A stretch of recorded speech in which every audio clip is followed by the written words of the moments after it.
Hey Cool. guys, real quick, Patreon. Hey, we're live at 304 Studios in Jonesboro, Arkansas. This is a STSPOD.club production. I'm BT, and I have with me today Big Swole Justin Cole. How the hell are you? Pretty good, brother. How you doing?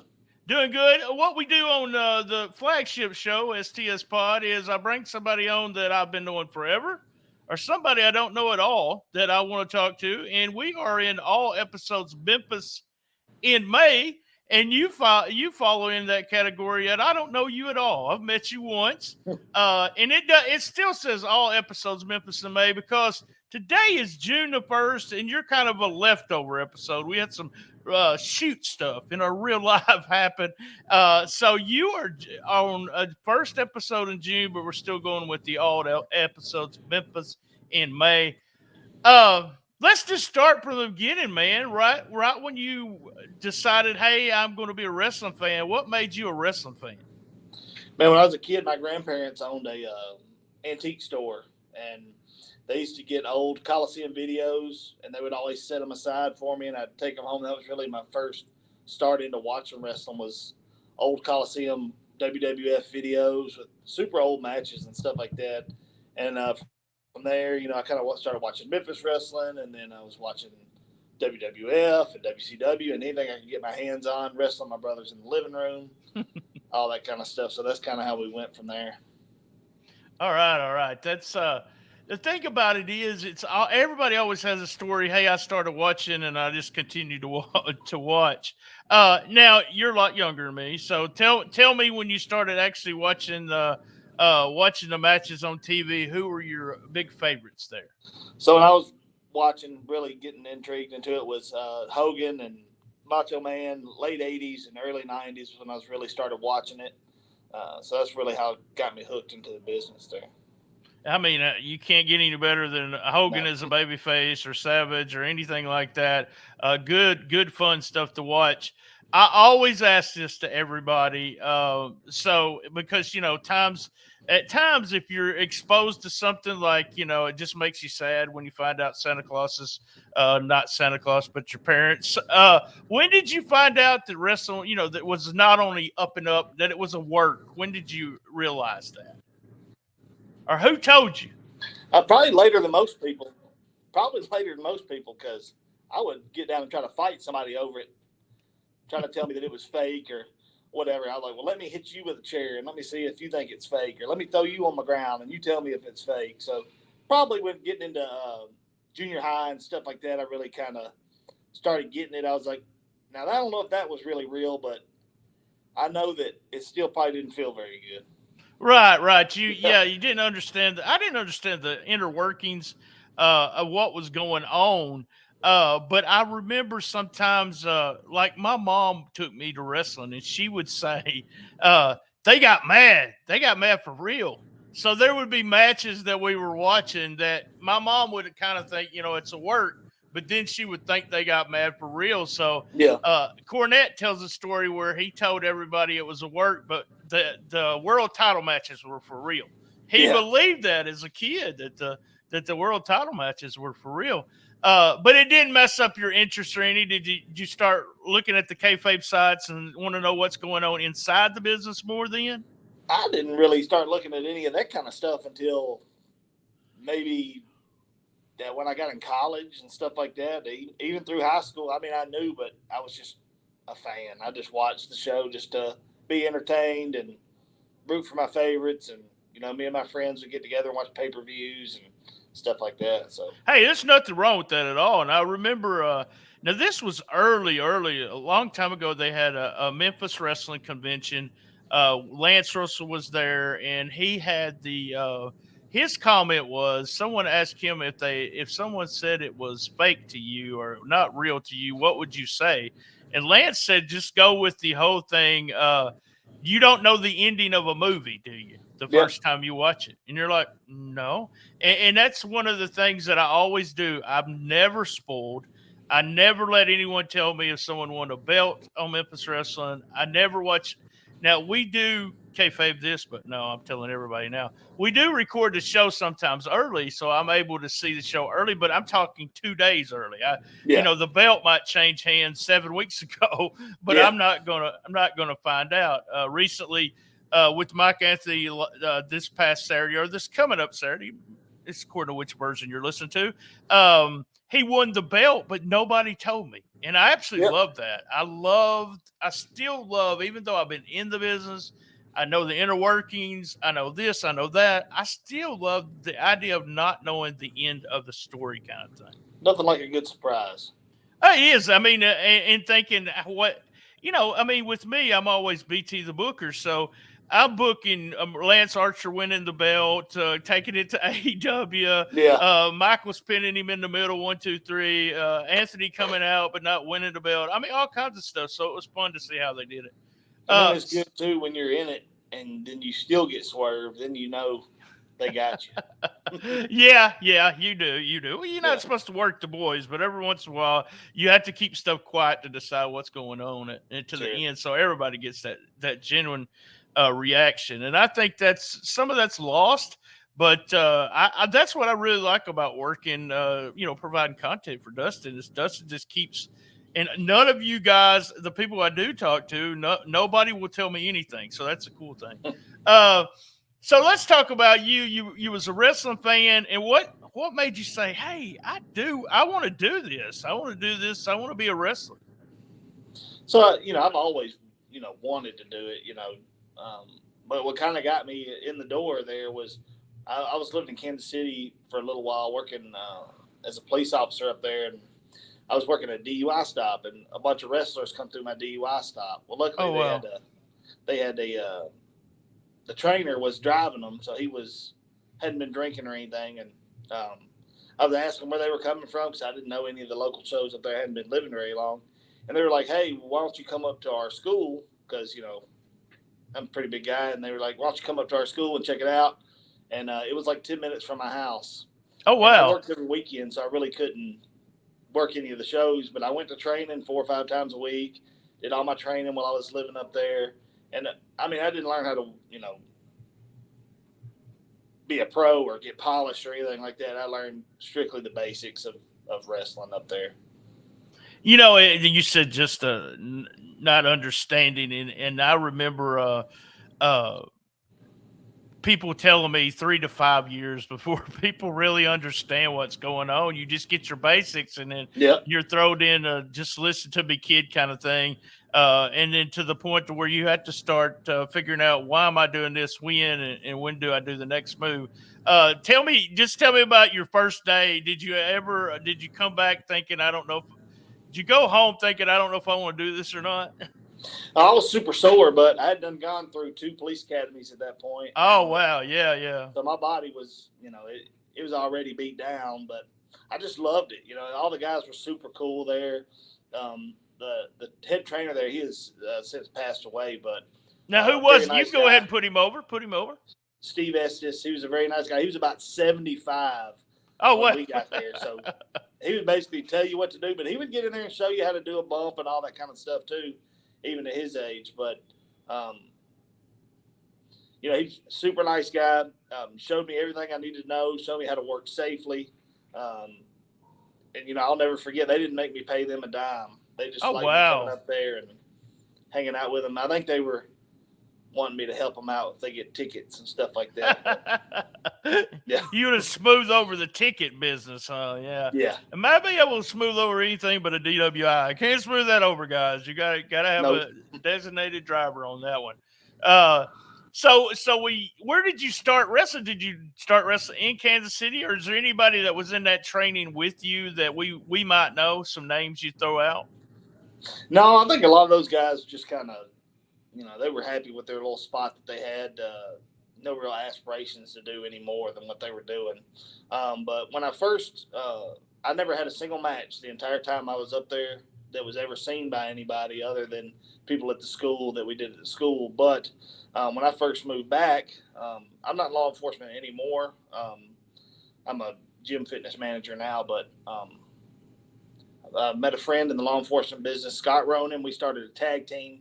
called Final Hour. I love tag team wrestling. We tagged for about 2.5 years, and then he got out of the business, and then that's when I started doing my Big Swole character. That was always my moniker, but never really the character. But we started doing that. That was probably about 2013, and when I moved back to Memphis area, and we wrestled around, and we were. What was the tag team name? What was the tag team name? The tag team of Final Hour. Final Hour. Okay. Yep, we were tagged Pro Wrestling Insider Tag Team of the Month like 4 or 5 times. We were Tag Team of the Year for the website out in, I think it's out of Corinth or something. And then he just decided too many other obligations, so kind of put me out there on my own. So I kind of changed my character up just a little bit and into what it is today. And Dustin talks about, he did these shows and you guys were on those shows. And then when he got time to do Memphis Wrestling, he kind of cherry picked all you guys and said, hey, I wanted this guy. So is that how you come in contact with Dustin? You had seen him on the shows in the area? We've worked some shows together, and I've done some stuff for him for the Grind City Wrestling at the Grizzlies games and stuff like that. And we always kept kind of close and always get to talk about wrestling. I see him at the gym sometimes. Stuff like that. And, when it came time, I think it was 2 months before the first TV taping, he gave me a call and said, hey, we really want you to do this. And, it was a no-brainer for me. That's with me, too. There was some things that was going on. I had planned to do I planned to do that podcast that we do for like 12 weeks and just to give him the very first 12 weeks. And then he was like, no, I want you to just go ahead and take it all over. And I'm happy to be part of Memphis Wrestling. It seems like a good family. I know, you always have bad apples every once in a while. Stuff happens. The whole Big Swole gimmick now, I love it. I absolutely love it. I used to be a workout freak. I'm a fat ass now. But my favorite pre-workout. So I'm going to ask you if this is what's in your drink. Okay. My favorite pre-workout back in the day was Jack 3D. So is that what you got in there, Jack 3D? Yeah, I can't get you can only get that formula from England. Yeah, don't exist anymore. Been banned in the United States. Yeah, I use different stuff. I get different stuff from different companies all the time, given to me. So, and it's pretty much the same. All the stuff now is pretty much the same. Yeah.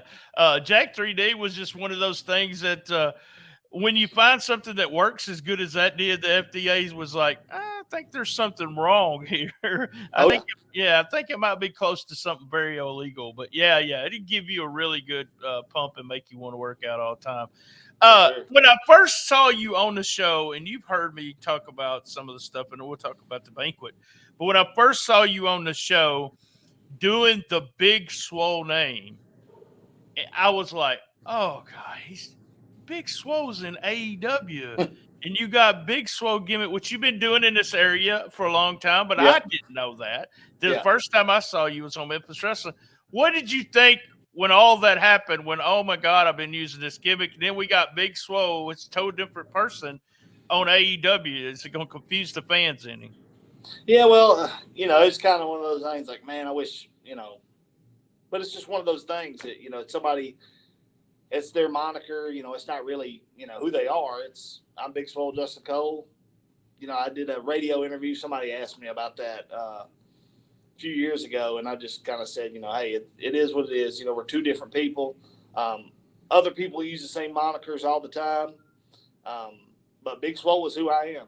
I was a power lifter for several years. I'm still extremely strong.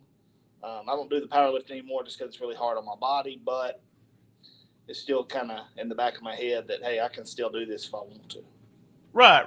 Well, that's with me. I sent, we did a Memphis Wrestling surprise, a surprise box. We sent it to one of my Patreon members, and they won. And they sent a picture of, because I had got a poster of you at the and he sent me back. He goes, "This is not Big Swole," and I said, "Yeah, that's our Big Swole right there." So talk about. So you come on Memphis Wrestling. Was Was Memphis wrestling a big deal to you as a kid? I know you talked about watching WCW and WWE, but did you understand the history and how important Memphis wrestling was? Oh yeah, it's huge. I mean, anybody who's in the wrestling business will always tell you that Memphis is the mecca of wrestling, and it's if you're anybody who's anybody has come through Memphis. I mean, it's point blank period. So when I got the call, I knew how big of a mainstay it was for years in Memphis, and that it kind of went away. And I think it kind of went away just because you say what you want to say, but people not wanting to put other people over or whatever you want to do, but it went away because the right people weren't in place to keep it going. I agree 100%. That's the thing about and it's a lot of work. Yeah. You don't just put together a show and tape. I mean, y'all tape 3 shows plus you got Yep. post production. It's just a lot of work. And I say this, and Dustin's my friend. I've known him forever, but I don't know if anyone else could accomplish the goals he's accomplished. Nobody works harder than Dustin. No, I don't think. Well, let's talk about it. Now, you started very early on the show in the tournament, and then is it the second match you had with Mike Anthony where you got knocked out, or you got hit No, the pretty one hard? I got knocked out was the number 1 contender match. Oh, okay. Talk about that. Talk about going through that match and not knowing where you were.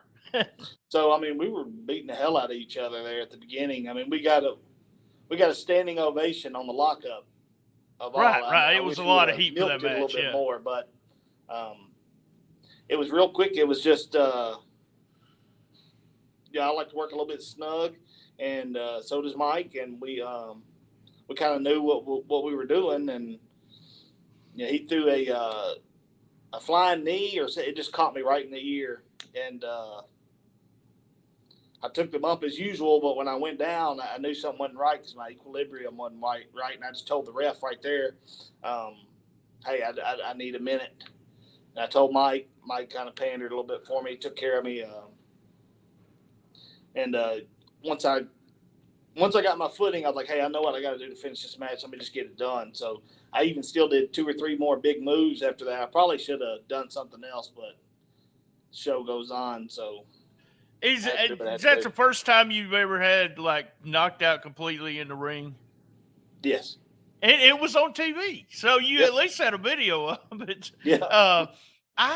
During the whole time I was doing it, I only got knocked out once, but it was because someone pile drive me on a chair and I hit the chair. I mean, I wasn't supposed to, but I did.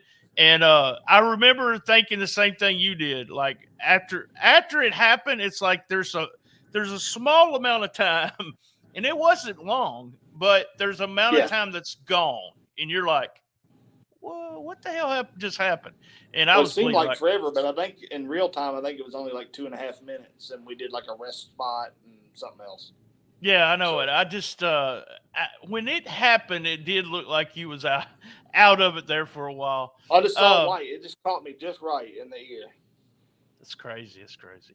All right, so we want to talk about the banquet and everything, and I've mentioned this on the show before, and I didn't get you. Okay, I knew you was a solid worker, a good hand, as they say, but I didn't get the appeal to you. And I've told everybody this on the show until I met you and I saw you live.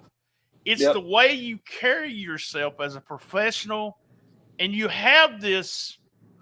I don't know what it's an it thing. It's a wrestler charisma that you can't really teach anybody. It just happens. Where do you think that's part of you just said you was the police where you have a policeman always have what I call policeman attitude, which doesn't bother me because I'm glad they're there. But did that come from that, just having that confidence? Because that's what it feels like, a lot of confidence with you. Yeah, I'm a very confident person. I don't like to second guess decisions that I make, even if I don't make the right decision every time. I'm quick to admit a mistake. I'm quick to know that if I don't know something, I'm gonna tell you, hey, look, I'm not sure that answer right now. Let me find out for you, and I'll get back with you. But a lot of that is just, the profession that I'm in is I don't do anything but talk to people and have to sell myself every single day. So I really take time with the fans too. And make sure that, every time they come, I make sure I talk to anybody that I see, especially if it's their second time or their first time. Or I want them to let them know that, I do care that you're here and I appreciate you because, this is who we're doing it for. We are doing it for ourselves a little bit selfishly because it's something that we always that's part of that ego. Yeah, but it's, there's nothing like somebody remembering something you did or seeing somebody come in with your shirt on or asking you about something or commenting on one of your pictures or whatever. It's my deal was, being in the Dyersburg Mall. I was in the Dyersburg Mall one time and someone coming up to me going, "Hey, you're Coach Big T, right?" And I was just like, just little things like that. We didn't have TV at the time, so it was fun to be in that area and have people come up to you. Have you noticed more of the people coming up to you now since you're on TV all the time? Yeah, my wife the other day she was picking up my daughter from school and her last day, and the teacher come up to her and said, "Hey, my husband is a huge wrestling fan, and he was watching TV the other day, and I walked in there and I said, I think that's Millie's dad on TV." So she was asking about that. I was like, "Well, I'm glad they found out on the last day, so I don't have to try to come up to the school and meet all the kids."